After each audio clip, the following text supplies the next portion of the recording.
ఇన్ని లాగుల చేతు లివియపోకడు. ఉపోద్ఘాతం. ఈ కీర్తనలో అన్నమయ్య పరమాత్మ యొక్క హస్తాలకున్న వైవిధ్యాన్ని ప్రస్తావించారు. అవే చేతులు ఒకసారి తల్లిని ఎత్తుకోమని కోరుతాయి, మరోసారి గోవర్ధనగిరిని ఎత్తుతాయి. ఈ వైరుధ్యాన్ని చూపిస్తూ చివరకు అవే హస్తం మనకు మోక్ష మార్గాన్ని చూపిస్తాయని అన్నమయ్య కీర్తించారు.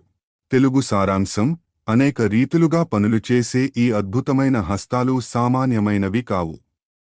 చిన్నప్పుడు తల్లి యశోదను తనను ఎత్తుకోమని చాచిన చేతులు ఇవే.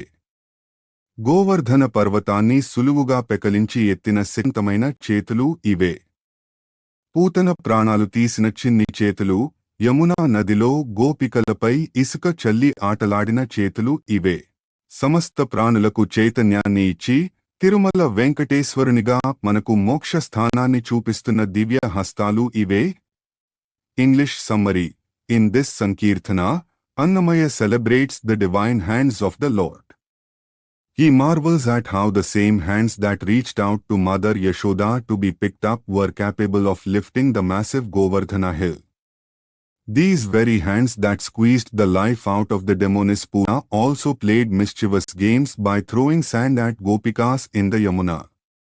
Annamaya concludes that these hands, which provide life force to all living beings, are now manifested as Lord Venkateshwar's hands, pointing the way to eternal liberation, moksha. Pallavi. Inni lagula chetu liviyapoකడు నెన్నిక కెక్కిన చేతు లివియపో. భావము: ఇన్ని రకాల లీలలు చేసే చేతులు ఇవే కదా. లోకంలో అత్యంత గొప్పవిగా ఎంచదగిన, ఎన్నిక కెక్కిన దివ్య హస్తాలు ఇవే. వివరణ: భగవంతుని హస్తాలు చేసే పనులలోని వైవిధ్యాన్ని, గొప్పతనాన్ని ఇక్కడ ఉపోద్ఘాతంగా చెప్పారు. చరణం 1. గునియుచు దననెత్తుకొమ్మని తల్లిపై నెనయజాచిన చేతు లివియపో. కినిసి గోవర్ధనగిరి వెల్లగించిన యూనుము వంటి చేతు లివియపో. భావము: ముద్దుగా అడుగులు వేస్తూ గునియుచు తనను ఎత్తుకోమని తల్లివైపు చాచిన ఆ చిన్నారి చేతులు ఇవే. కోపంతో కినిసి గోవర్ధన పర్వతాన్ని పుట్టగొడుగులా పెకలించి ఎత్తిన వజ్రాయుధం వంటి శక్తివంతమైన చేతులు కూడా ఇవే. వివరణ: భగవంతునిలోని మృదుత్వాన్ని, బాల్యచేష్టలు, వీరత్వాన్ని, పర్వతాన్ని ఎత్తడం అన్నమయ్య ఇక్కడ పక్కపక్కనే చూపారు. చరణం 2. పిసికి పూతకి చెన్ను బిగించి పట్టిన ఇసుమంతలు చేతు లివియపో. పశుల గాచుచూ గొల్లపడుచుల యమునలో ఇసుక చల్లిన చేతు లివియపో. భావము: పూతన అనే రాక్షసి పాలు ఇస్తున్నట్లు నటిస్తే ఆమె ప్రాణాలు పోయేలా బిగించి పట్టిన ఆ చిన్ని చేతులు ఇవే. పశువులను కాస్తూ యమునా నదీ తీరాన గోపికలతో ఆటలాడుతూ వారిపై ఇసుక చల్లిన అల్లరి చేతులు ఇవే. వివరణ: దుష్ట శిక్షణ, పూతన వధ మరియు శిష్టరక్షణ లీలలు, గోపికలతో ఆటలు ఒకే హస్తాల ద్వారా జరిగాయని వివరణ. చరణం 3. పరమచైతన్యమై ప్రాణుల కెల్లను ఎరవులిచ్చిన చేతు లివియపో. తిరువేంకటగిరి దేవుడై ముక్తికి నెరవు చూపెడు చేతు లివియపో. భావము: సమస్త జీవరాశికి ప్రాణశక్తిని, చైతన్యాన్ని, ఆశ్రయాన్ని ప్రసాదించిన హస్తాలు ఇవే. అవే ఇప్పుడు తిరుమల వెంకటేశ్వరుని హస్తాలై మనకు మోక్ష నిలయాన్ని, నెరవు చూపిస్తున్నాయి.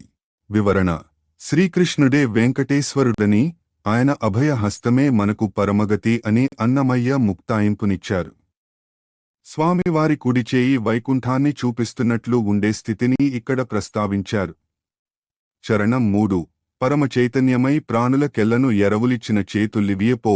తిరువేంకటగిరి దేవుడై ముక్తికి నెరవు చూపెడు చేతు లివియపో. భావము: సమస్త జీవరాశికి ప్రాణశక్తిని, చైతన్యాన్ని, ఆశ్రయాన్ని ప్రసాదించిన హస్తాలు ఇవే. అవే ఇప్పుడు తిరుమల వెంకటేశ్వరుని హస్తాలై మనకు మోక్ష నిలయాన్ని, నెరవు చూపిస్తున్నాయి. వివరణ: శ్రీకృష్ణుడే వెంకటేశ్వరుడని, ఆయన అభయ హస్తమే మనకు పరమగతి అని అన్నమయ్య ముక్తాయింపునిచ్చారు. స్వామివారి కుడిచేయి వైకుంఠాన్ని చూపిస్తున్నట్లు ఉండే స్థితిని ఇక్కడ ప్రస్తావించారు. వాసివంతు విడిచినవాడే. ఉపోద్ఘాతం. ఈ కీర్తనలో అన్నమయ్య యోగ మార్గాన్ని ఒక క్రమశిక్షణతో కూడిన జీవనశైలిగా చిత్రించారు. మనసును అదుపులో ఉంచుకోవడం, ఇంద్రియ మోహాలకు లొంగకపోవడం, కర్మలను తృణీకరించడం మరియు భగవంతునిపై అచంచలమైన భక్తిని కలిగి ఉండటం అనేవి యోగికి ఉండవలసిన ప్రాథమిక లక్షణాలుగా పేర్కొన్నారు. తెలుగు సారాంశం: లోకంలో గొప్పతనాన్ని, ప్రసిద్ధిని, అశాశ్వతమైన ఆశలను వదులుకున్నవాడే నిజమైన యోగి. పరుగెత్తే గుర్రం వంటి మనసును అదుపు చేసేవాడు, దేహ గుణాలను అణచుకునేవాడు అసలైన ధీరుడు. ఇంద్రియాలనే మోహ సముద్రంలో మునిగిపోకుండా పుణ్యపాపాలను పొట్టులా దంచి పారేసేవాడే తత్వవేత్త. కామ క్రోధాలను వదిలి శాంత గుణముతో శ్రీవెంకటేశ్వరుని నిజమైన దాసుడై భక్తితో నిలిచేవాడే ధన్యుడైన యోగి. English summary: in this composition, Annamaya defines the attributes of a true yogi. He asserts that a person who abandons the desire for fame and worldly cravings is a realized soul. He compares the mind to a wild horse that must be reined in and the body straight to mountains that must be leveled. A true yogi is one who does not drown in the ocean of sensory illusions and discards the results of karma like chaff. Finally, by conquering lust and anger, and surrendering completely to Lord Venkateshwar with devotion, one becomes a blessed yogi. Pallavi: వాసివంతు విడిచినవాడే యోగి, ఈ అసలెల్లా విడిచిన అతడే యోగి. భావము: తన గొప్పతనాన్ని, ప్రసిద్ధిని, అహంకారాన్ని విడిచినవాడే యోగి. ఈ లోకంలోని సమస్తమైన ఆశలను అసలు వదులుకున్నవాడే నిజమైన యోగి. వివరణ: బాహ్యంలో పేరు ప్రఖ్యాతుల కోసం ప్రాకులాడకుండా అంతర్గత శాంతిని వెతుక్కునేవాడే యోగి అని భావం. చరణం 1: గద్దించి పారెడు తురగము వంటి మనస్సు వద్దని మరలించినవాడే యోగి. వద్దనే కొండల వంటి ఉన్నత దేహగుణాలు దిద్ది మట్టుపెట్టువాడే ధీరుడైన యోగి. భావము: వేగంగా పరుగెత్తే గుర్రం, తురగము వంటి మనస్సును గద్దించి అదుపు చేసి వెనక్కి తిప్పినవాడే యోగి. కొండల వలె అడ్డంగా నిలిచే దేహ సంబంధమైన వికారాలను, అహంకారం, సోమరితనం మొదలైనవి అణచివేసేవాడే ధైర్యవంతుడైన యోగి. వివరణ: మనసును నిగ్రహించడం అనేది యోగ సాధనలో మొదటి మెట్టు అని ఇక్కడ వివరించారు. చరణం 2: ముంచుకున్న ఇంద్రియపు మోహజలధిలోన వంచన మునుగనట్టివాడే యోగి. పొంచి పుణ్యపాపములు పుట్టువంటి కర్మములు దంచి పారజల్లువాడే తత్వమైన యోగి. భావము: చుట్టుముట్టే ఇంద్రియాలనే మోహ సముద్రంలో మునిగిపోకుండా తనను తాను కాపాడుకునేవాడే యోగి. పుణ్యపాపాలను, కర్మ ఫలాలను ధాన్యంలోని పొట్టులా భావించి వాటిని దంచి పారేసేవాడే తత్వజ్ఞాని. వివరణ: కర్మల పట్ల మమకారం లేకుండా వాటి ఫలాన్ని భగవంతునికి వదిలిపెట్టేవాడే నిజమైన జ్ఞాని అని వివరణ. చరణం 3: వెగటు కామాదుల వెళ్లగొట్టి శాంతుడై వగలుడిగిన ఎట్టివాడే యోగి. నిగిడి శ్రీ వెంకటేపతి నిజదాసుడై భక్తి తగిలి నిలుపువాడే ధన్యురడైన యోగి. భావము: అసహ్యకరమైన కామ క్రోధాదులను బయటకు నెట్టివేసి ప్రశాంతమైన మనసుతో ఆవేదనలు, వగలు లేనివాడే యోగి. శ్రీవెంకటేశ్వరునికి నిజమైన సేవకుడై అచంచలమైన భక్తితో తనను తాను భగవంతునికి అంకితం చేసుకున్నవాడే ధన్యుడైన యోగి. వివరణ: పరమాత్మ సేవలో తరించడమే యోగానికి అంతిమ లక్ష్యమని అన్నమయ్య ముక్తాయింపునిచ్చారు. తుదిలేని బంధము తోడునీడై నేను. ఉపోద్ఘాతం: ఈ కీర్తనలో అన్నమయ్య సంసార బంధాన్ని తుదిలేని బంధం అని పిలిచారు. మనిషి తానుగా వాటిని వదిలించుకోవాలని ప్రయత్నించినా అవి నీడలా ఎలా వెన్నాడుతాయో ఇందులో వర్ణించారు. కేవలం పరమాత్మ కరుణ ఉంటేనే ఈ కర్మల చక్రం నుండి బయటపడగలమని అన్నమయ్య వేడుకుంటున్నారు. తెలుగు సారాంశం: అంతంలేని ఈ సంసార బంధం నాకు తోడునీడై ఉంది. నేను దీనిని వదిలినా అది నన్ను వదలటం లేదు. పాత కర్మల ఫలం ఇంకా తీరకుండానే కొత్త కోరికలు మరియు కర్మలు వచ్చి చేరుతున్నాయి. నాలోని ఆశ, తృష్ణ ఏమాత్రం తగ్గడం లేదు. ఓ శ్రీ వెంకటేశ్వర, నా కష్టసుఖాలన్నీ నీవే చూసి నన్ను పాపరహితునిగా, నిర్మలునిగా మార్చు. నీవే నాకు దిక్కుగా ఉండి నన్ను English summary: in this composition, Annamaya reflects on the never-ending cycle of worldly attachments, karma. He laments that even when he tries to distance himself from these bonds, they follow him like a shadow. As soon as one desire is fulfilled, new ones arise due to past deeds, leaving the soul in a state of perpetual thirst. He surrenders to Lord Venkateshwar, pleading with him to cleanse his soul and take charge of his life, as divine intervention is the only way to attain purity and liberation. పల్లవి తుదిలేని బంధము తోడునీడై నేను వదలినా నన్ను వదలదేమినేతు భావము అంతంలేని ఈ సంసార బంధం నాకు ఎల్లప్పుడూ తోడునీడలా అంటిపెట్టుకుని ఉంది. నేను దానిని వదిలిపెట్టాలని చూస్తున్నా, అది మాత్రం నన్ను వదలడం లేదు. నేనేం చేయాలి? మనిషి ఆధ్యాత్మికంగా ఎదగాలని కోరుకున్నా పాత వాసనలు మరియు బంధాలు అతన్ని ఎలా వెనక్కి లాగుతాయో అన్నమయ్య ఇక్కడ వివరిస్తున్నారు. చరణం 1. గులిమి కొలుచు దీరగుడువ నీయక కొత్త కొలుచు మీద గొలవగా కలసిన కర్మపు గలిమిచేత తృష్ణ వెలితిగాక ఇల్లు వెడలదేమినేతు భావము గతంలో చేసిన పనుల ఫలితాన్ని పాత కొలత అనుభవించి తీర్చుకుందామంటే అది పూర్తి కాకముందే కొత్త కర్మలు కొత్త కొలత వచ్చి పడుతున్నాయి. పేరుకుపోయిన ఈ కర్మల వల్ల నాలోని ఆశ తృష్ణ తగ్గడం లేదు, అది నన్ను వదిలి వెళ్లడం లేదు. నేనేం చేయాలి? వివరణ. కర్మ చక్రాన్ని అన్నమయ్య ఇక్కడ ఒక కొలత పాత్రతో పోల్చారు. ఒక పాత్రలోని ధాన్యం ఖాళీ కాకముందొక్కటి వచ్చి చేరుతున్నట్లు మానవుని కోరికలు నిరంతరం పెరుగుతూనే ఉంటాయని భావం. చరణం 2. అన్నియు నొకమాటే యనుభవింపగజేసి కొన్ని వెచ్చము లోనగూడించి ఈమిటా తిరువెంకటేశ నిర్మలునిగా నన్ను జేసి నీవు నాకు గలుగవయ్యా భావము ఓ వెంకటేశ్వరా, నా కర్మలన్నిటినీ ఒకేసారి అనుభవింపజేసి లేదా వాటిని తీసివేసి తగిన ఉపాయాలను చూపి నన్ను అన్ని విధాలా పరిశుద్ధునిగా నిర్మలునిగా మార్చు. నీవే నాకు అండగా ఉండి నన్ను కాపాడు. వివరణ. సొంత ప్రయత్నం వల్ల కర్మ బంధాలు తెగవని, దైవ కటాక్షం ఉంటేనే మనసు నిర్మలమవుతుందని అన్నమయ్య ముక్తాయింపునిచ్చారు. తొలుబాప పుణ్యాలతోడ బుట్టితినట ఉపోద్ఘాతం.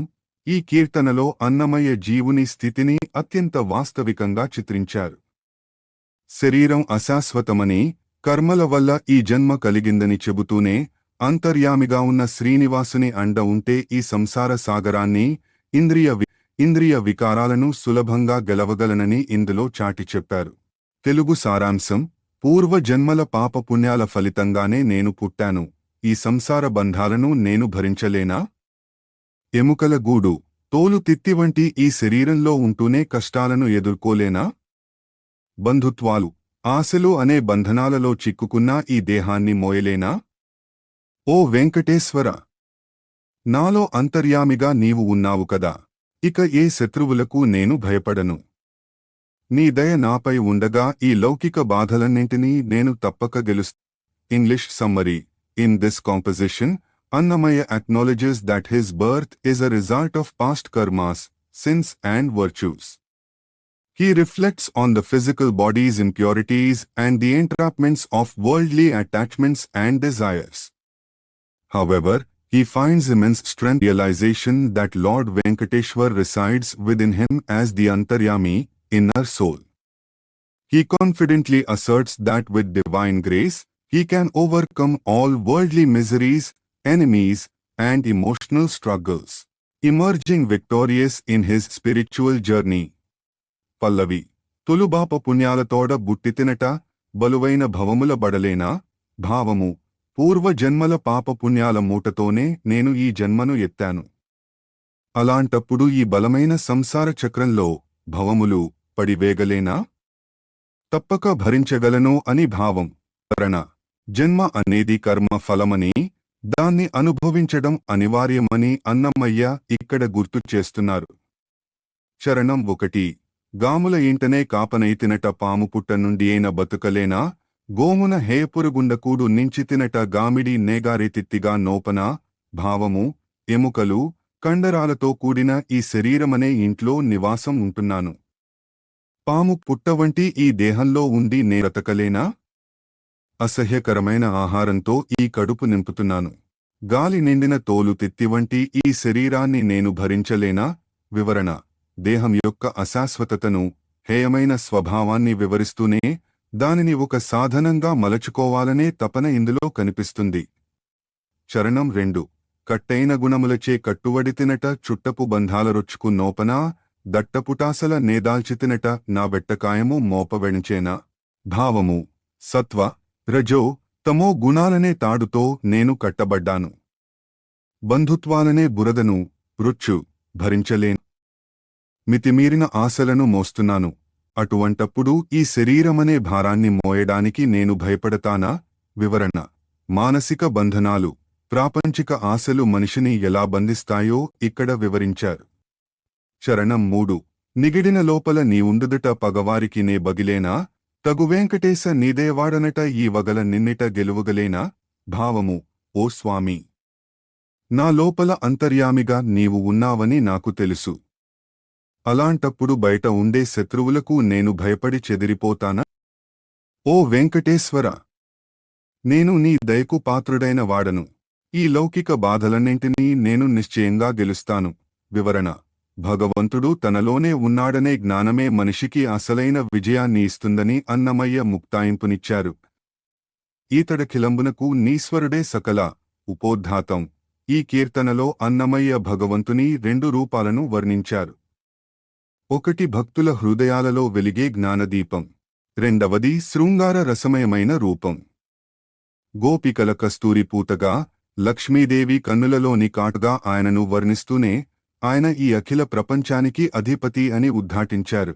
తెలుగు సారాంశం: ఈ శ్రీనివాసుడు ఈ సమస్త ప్రపంచానికి ఈశ్వరుడు. ఆయనే సకల ప్రాణులలో అంతర్యామిగా నిండి ఉన్నాడు. గోపికల హృదయాలపై అలంకరించిన కస్తూరి పూత ఆయనే. మునుల మనసులలో వెలిగే జ్ఞానదీపం ఆయనే. లక్ష్మీదేవి కన్నులలోని కాటుకగా, బ్రహ్మదేవుని నోట వెలువడిన అమృతంగా ఆయన వెలుగొందుతున్నాడు. శ్రీవేంకటాచలపతిగా అవతరించి ఈ జగత్తును పరిరక్షించే బాధ్యతను, భారము ఆయనే వహించాడు. English summary: In this Sankirtana, Annamaya describes Lord Venkateshwar as the supreme controller of the universe who resides in all living beings. He uses poetic imagery to depict the Lord as the fragrant musk on the bosoms of the Gopikas and as the lamp of supreme wisdom in the hearts of great sages. He is envisioned as the black coal in the beautiful eyes of goddess Lakshmi and the divine nectar emerging from the mouth of Lord Brahma. Ultimately, as the Lord of Thirumal, he takes upon himself the entire responsibility of protecting and sustaining the world. పల్లవి: ఈతడఖిలంబునకు నీశ్వరుడే సకల భూతములలోన దాబొదలు వాడితడు. భావము: ఈ శ్రీ వెంకటేశ్వరుడే ఈ సమస్త విశ్వానికి ప్రభువు. సకల ప్రాణికోటిలో అంతర్యామిగా ప్రకాశిస్తున్నవాడు కూడా ఈయనే. వివరణ: భగవంతుడు కేవలం విగ్రహ రూపంలోనే కాక ప్రతి జీవిలోనూ చైతన్య స్వరూపంగా ఉన్నాడని భావం. చరణం 1.